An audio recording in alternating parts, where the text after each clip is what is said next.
My name is Arthur Jenkins, and I run a mid-sized tech company. I'm not a monster, but I am a businessman. When an employee isn't pulling their weight, it affects the whole team, the bottom line. And David Carter, one of our software engineers, had been more than just struggling. He was sinking. For months, his work had been sloppy. Deadlines missed, bugs in his code, a general air of distraction about him.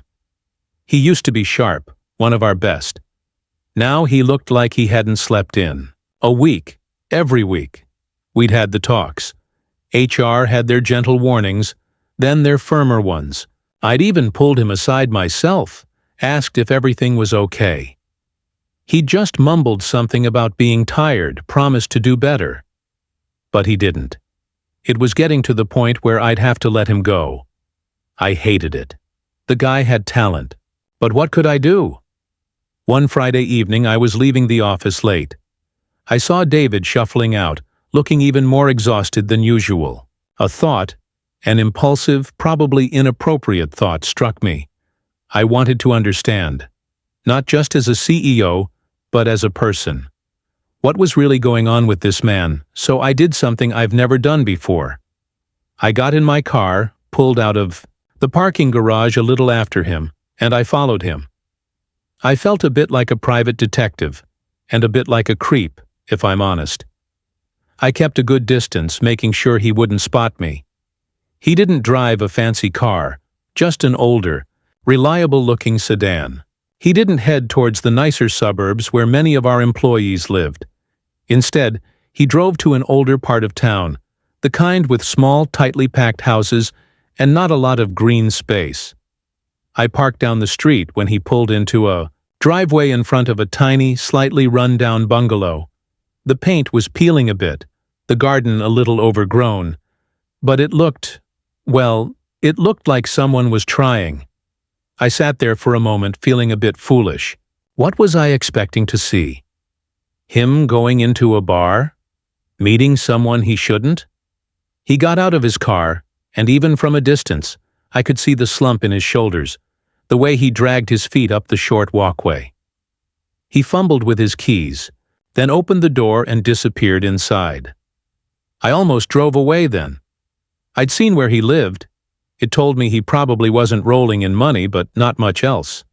But something made me wait. Maybe it was the little light that flickered on in what I guessed was the living room window. I waited. 10 minutes, then 20. I was about to give up, call myself an idiot, and go home to my comfortable house and my waiting dinner.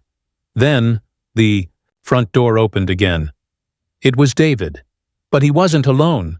He was carefully, so carefully, helping a very frail, elderly woman in a wheelchair out onto the small porch.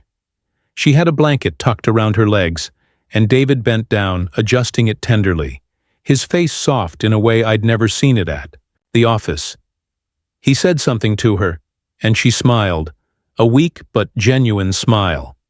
Then he started to push her wheelchair, slowly, down the ramp he must have built himself, and onto the cracked sidewalk. They moved at a snail's pace. He'd stop every few feet, lean down, point something out to her. A bird in a tree, a flower pushing through a crack in the pavement. She'd nod, sometimes say a word or two, her voice too faint for me to hear.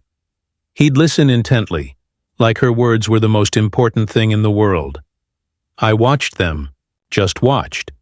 They went to the end of the short block, then slowly turned around and came back. The whole excursion probably took them half an hour to cover a distance I could walk in 2 minutes. When they got back to the porch, he maneuvered, her gently back inside. A few minutes later, I saw him through the kitchen window, which was partially visible from my angle. He was moving around preparing food. He was wearing an apron. An apron!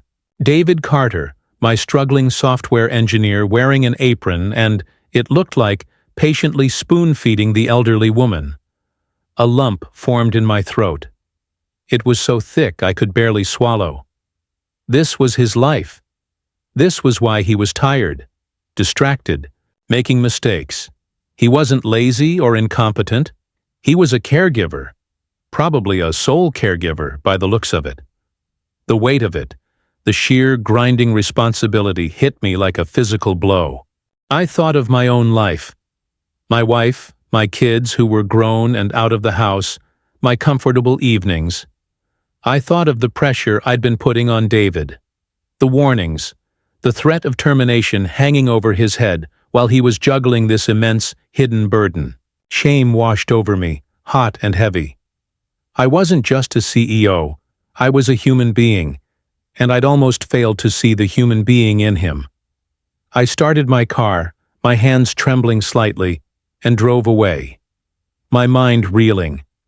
What I saw hadn't just explained David's performance. It had changed how I saw him, how I saw my role, everything. The next Monday I called David into my office. He came in looking braced for the worst, his face pale. "David," I said, trying to keep my voice gentle. "Sit down." He sat, perching on the edge of the chair. I owe you an apology," I began, and saw the flicker of surprise in his eyes. "I've been hard on you about your performance, and I get the feeling there's more going on than you've let on." He looked down at his hands. "Mr. Jenkins, I know my work hasn't been up to par. I've been trying." "David," I said softly, "is there someone at home who needs you?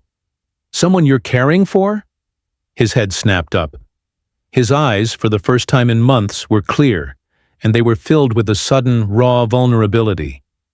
He hesitated, then nodded, a slow, painful movement. "It's my mother," he said, his voice barely a whisper. "She has advanced Parkinson's and dementia. There's no one else." The dam broke. He told me everything. The sleepless nights, the constant worry, the difficulty juggling her appointments with work, the financial strain of medication and her special needs, his fear of losing his job, the only thing keeping them afloat.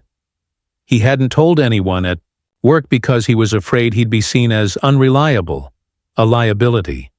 I listened, really listened, and when he was done, I didn't see a struggling employee. I saw a hero, a son doing an incredibly difficult, incredibly loving thing. "David," I said, my voice a bit thick. "First, you're not going to lose your job. Second, we're going to help you. We have resources.